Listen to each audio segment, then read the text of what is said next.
El comunismo. El comunismo es un movimiento político y socioeconómico clasificado según los modelos de posicionamiento en el espectro político más aceptados como de izquierda y extrema izquierda, surgido en el siglo XIX, que aboga por un cambio radical en la estructura de la sociedad y en el modo de organización socioeconómica a una sociedad comunista, caracterizado por la propiedad en común de los medios de producción, así como por la inexistencia de clases sociales, del mercado y del Estado en su fase final teórica. Sin embargo, hasta el día de hoy, sigue sin funcionar. Bienvenidos, es hora de sumergirse en un nuevo iceberg. Puedes hacerte miembro de este canal por el precio de una Coca-Cola y disfrutar de muchas ventajas únicas y exclusivas para miembros. Gracias. Esto es el iceberg del comunismo. Nivel 1. La base para entender el comunismo está en el Manifiesto Comunista. El Manifiesto Comunista, también conocido como el Manifiesto del Partido Comunista, publicado el 21 de febrero de 1848, es uno de los tratados políticos más influyentes en la historia del mundo. Comisionado por la Liga Comunista y escrito por Karl Marx y Friedrich Engels, este presentó los objetivos de la Liga y el programa. El manifiesto aconsejó un curso de acción para una revolución proletaria dispuesta a derrocar el capitalismo y, eventualmente, construir una sociedad sin clases. La introducción del texto comenzaba con un llamado a las armas. El programa descrito en el manifiesto es el llamado socialismo o comunismo. La política incluía la abolición de la hacienda y el derecho a la herencia, el impuesto sobre ingresos progresivos y la nacionalización de los medios de producción y el transporte. Esta política, que sería puesta en práctica por un gobierno revolucionario, que es la dictadura del proletariado, sería, como creían los autores, un precursor a la sociedad apátrida y sin clases.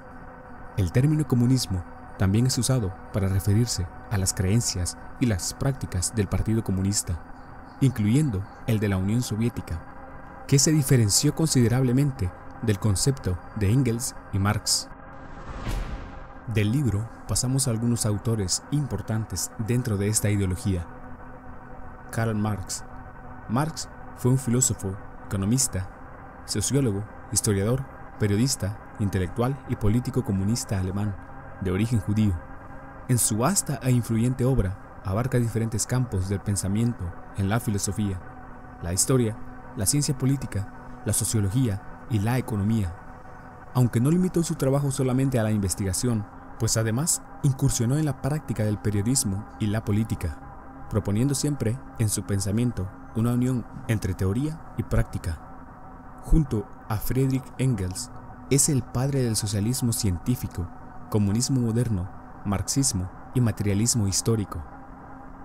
Creía que el socialismo sería a su vez finalmente reemplazado por una sociedad sin Estado y sin clases llamada comunismo.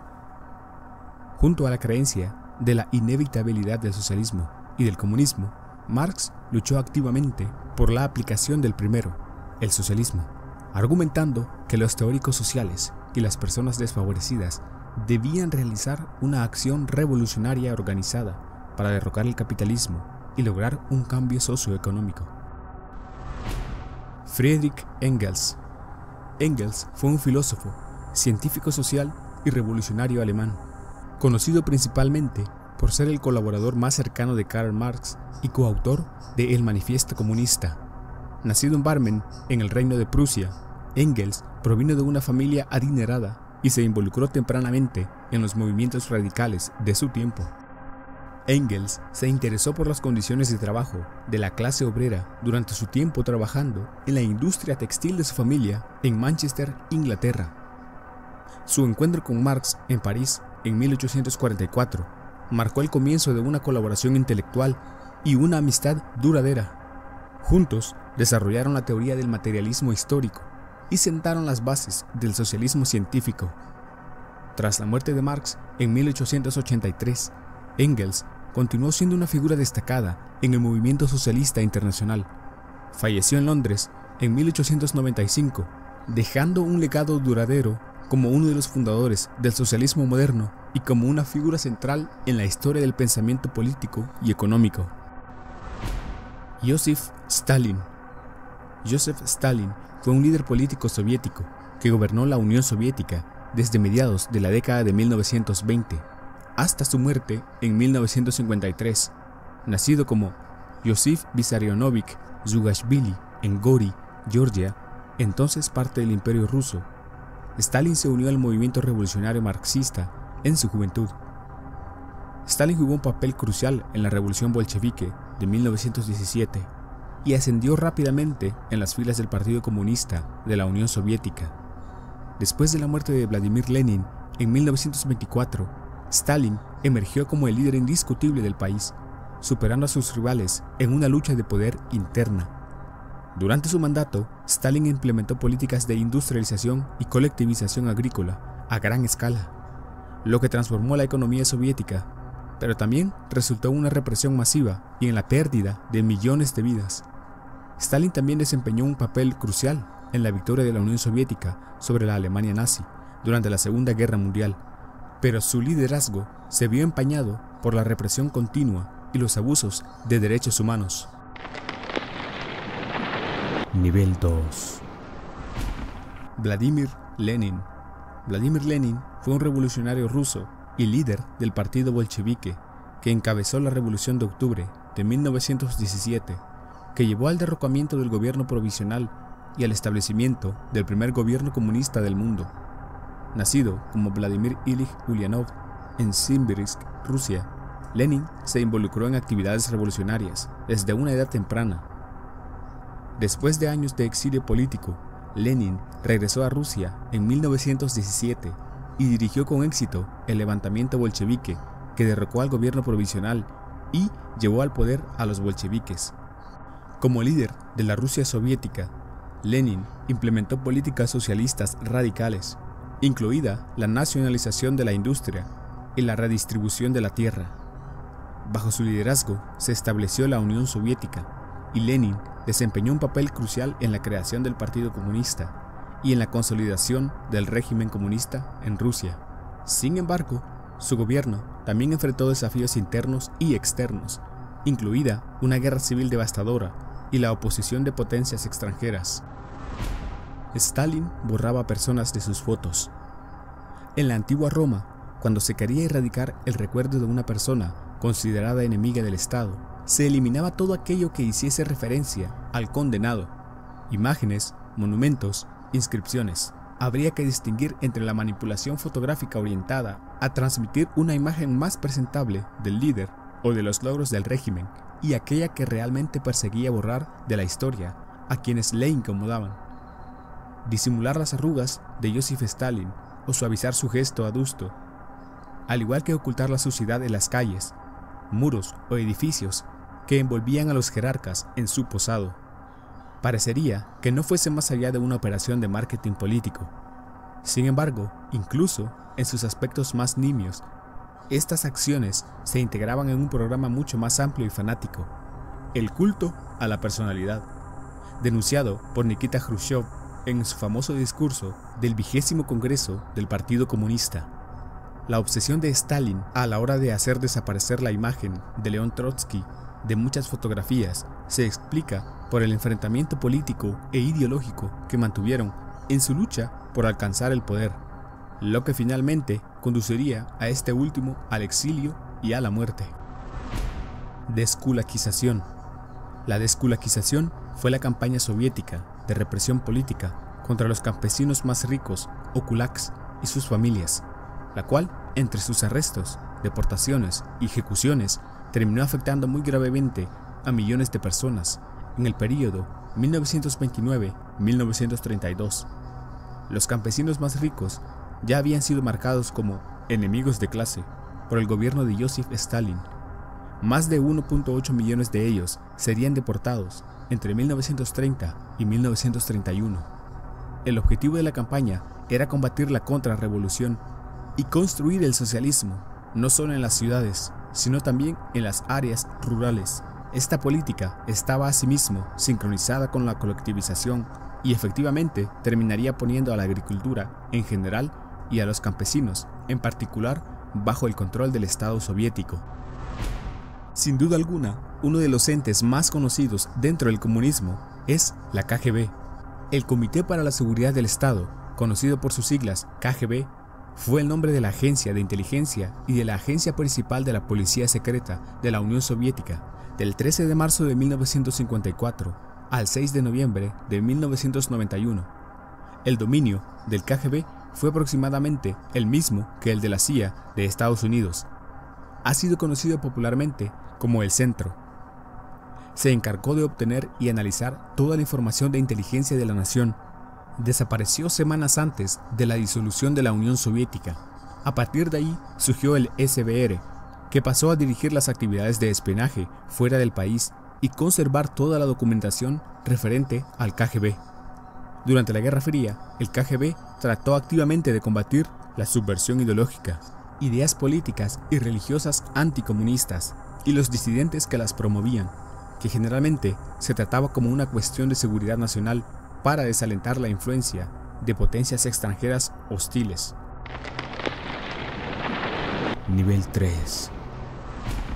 Llegamos al nivel 3 y es acá donde las cosas comienzan a ponerse un poco turbias.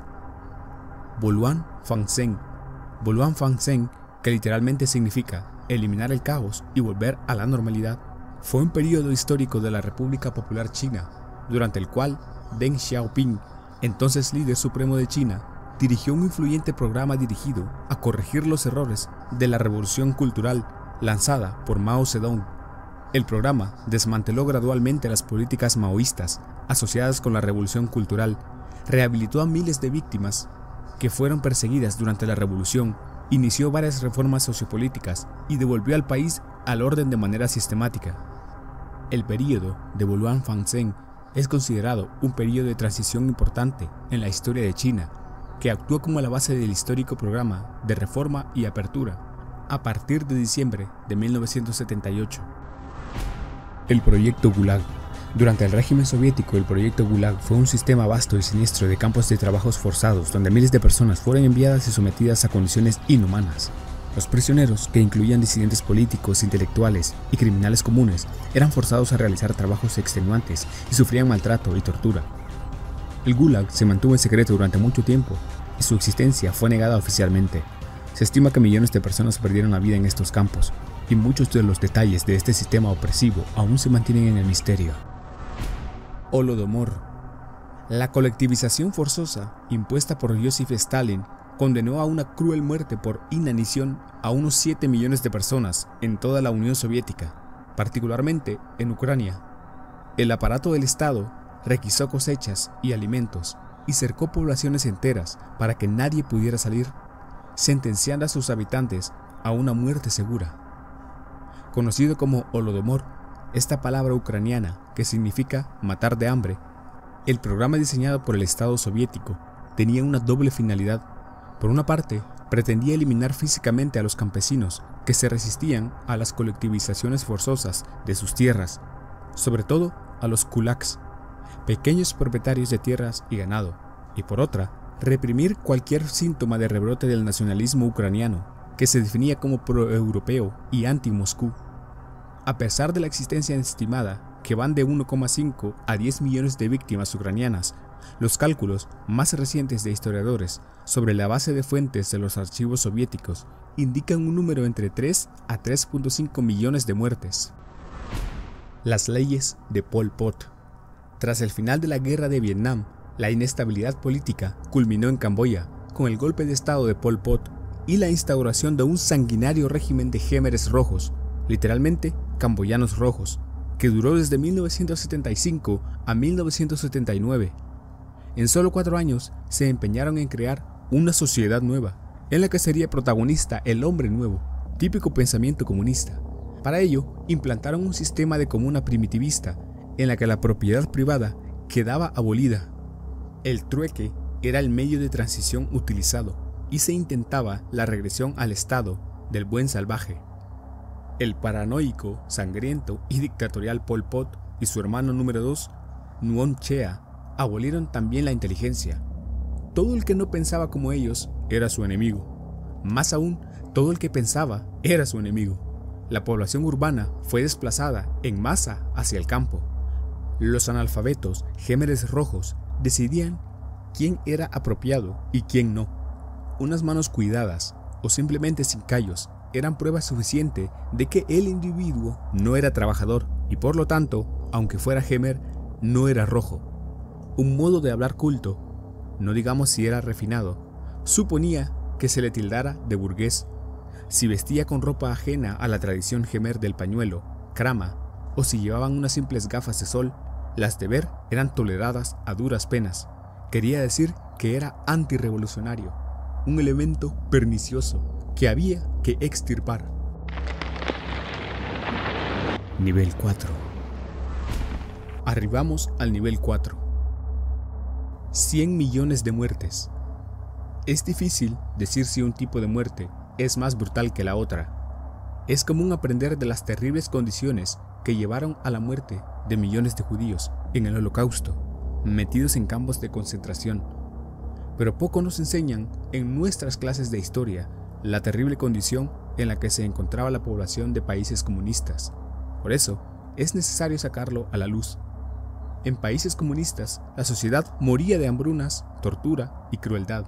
Por ejemplo, en los años 32 y 33 ocurrió el genocidio ucraniano, también llamado Holodomor, donde Stalin, el dictador soviético, creó una hambruna artificial, donde murieron entre 2 y 4 millones de personas.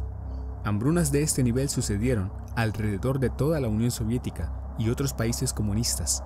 La condición en los países comunistas era tan mala que cuando iban a otros países no querían volver a su país. En la Unión Soviética, las condiciones de vida eran tan malas durante la Segunda Guerra Mundial que los soldados que estuvieron en Alemania no querían volver a su país.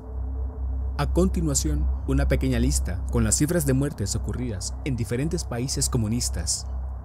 Unión Soviética, 20 millones de muertos. China, 65 millones de muertos.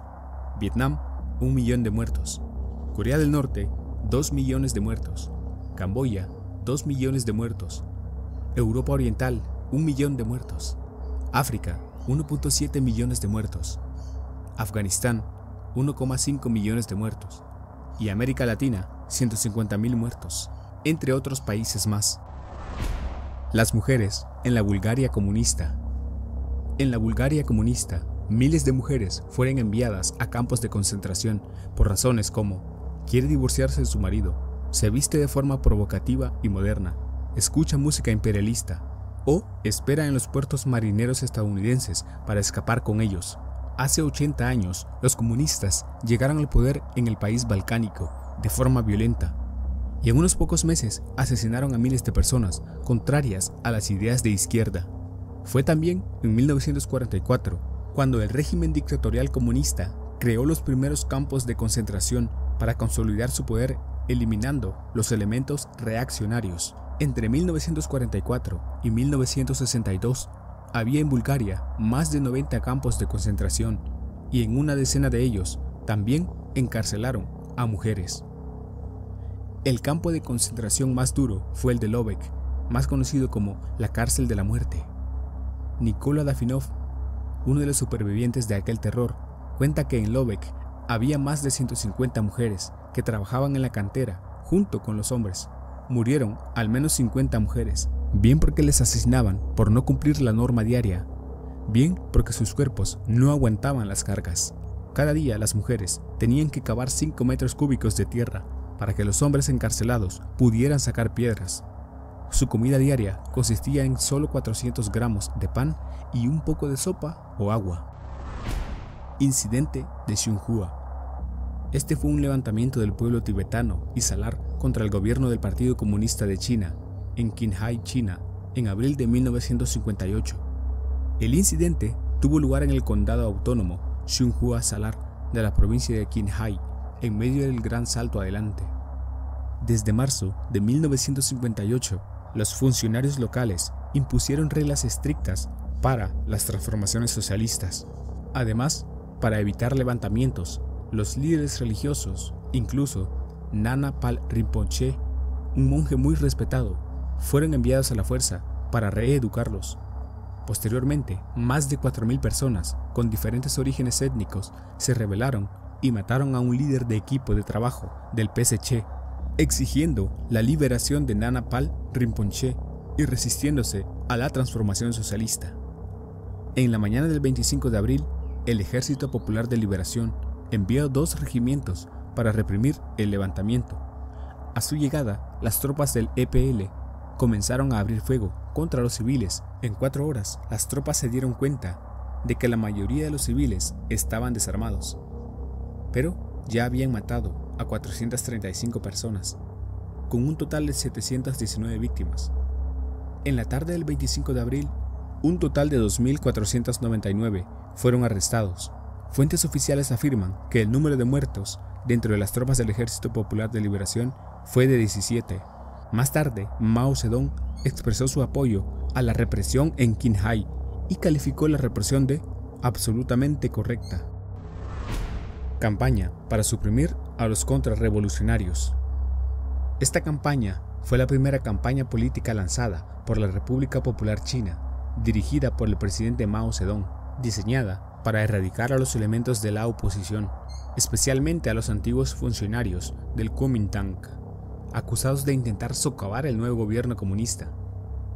Un número significativo de contrarrevolucionarios fueron arrestados y ejecutados, y un número mayor fue condenado a la reforma laboral. Según las estadísticas oficiales del Partido Comunista de China y el gobierno chino, en 1954, al menos 2.6 millones de personas fueron arrestadas en la campaña.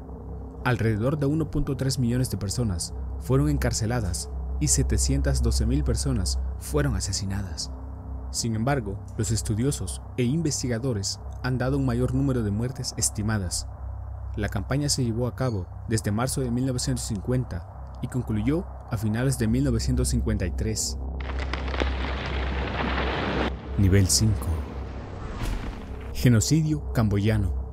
El genocidio camboyano fue una obra del régimen maoísta de los Khmeres Rojos, un partido político que gobernó la llamada Kampuchea Democrática entre 1975, con una concepción extremista de la izquierda radical, bajo la dirección de Pol Pot.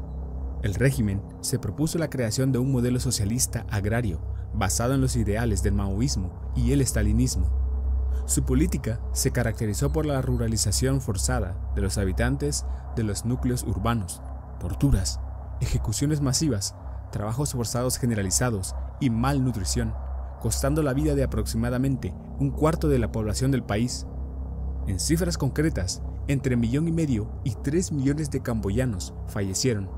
Como la mayoría de las víctimas eran de etnia Khmer, la misma de sus verdugos, a veces se denomina al proceso como un autogenocidio. Campos de la muerte. Los campos de la muerte, también conocidos como campos de exterminio o por su nombre en inglés Killing Fields, son el nombre dado a varios lugares en Camboya, en donde grandes cantidades de personas fueron asesinadas y enterradas por el régimen de Pol Pot y los Khmeres Rojos, cuando gobernó el país entre 1975 y 1979, inmediatamente después del fin de la Guerra Civil Camboyana. Un análisis de 20.000 fosas comunes por parte del programa DC Camp Mapping de la Universidad de Yale indicó que albergaban por lo menos 1.386.734 víctimas de ejecuciones. Las estimaciones del total de número de muertos que resultaron en las políticas de los Khmeres Rojos, incluyendo muertes por enfermedad y hambruna, oscilan entre 1.7 y 2.5 millones de personas, de una población de aproximadamente 8 millones de personas.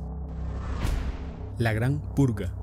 Como un iceberg, y nunca mejor dicho, la punta de la represión estalinista solo supuso un pequeño aperitivo del total de muertes causadas por el comunismo. A partir de 1930 se desencadenó la llamada Gran Purga o Gran Terror de Stalin. Cientos de miles de miembros del Partido Comunista Soviético, socialistas, anarquistas y opositores fueron perseguidos, juzgados y finalmente desterrados, encarcelados o ejecutados en los campos de concentración gulags. Todo ello sirvió a Stalin para consolidar su poder y limpiar la disidencia trotskista y leninista de todos los órganos soviéticos. Según informes, la cifra de muertos se sitúa entre 700.000 a 1.2 millones de personas.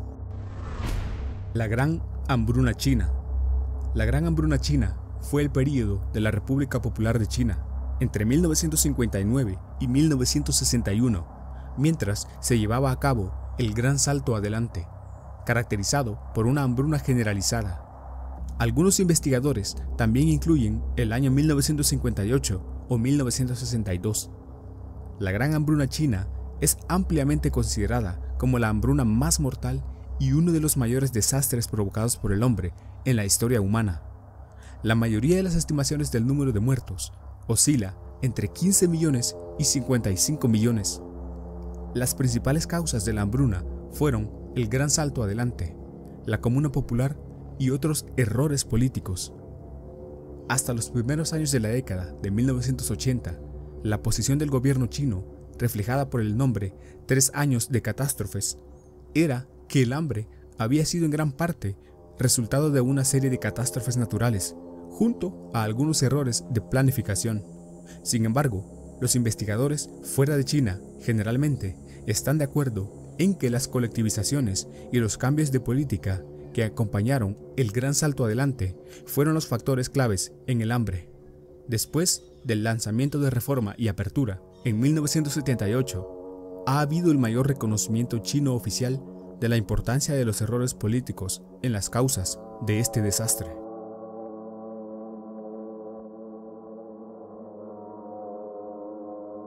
Si el video te gustó, te invito a darle like. Suscríbete si aún no lo has hecho, para que no te pierdas ningún video nuevo. Sígueme en Instagram y TikTok, enlaces directos en la descripción.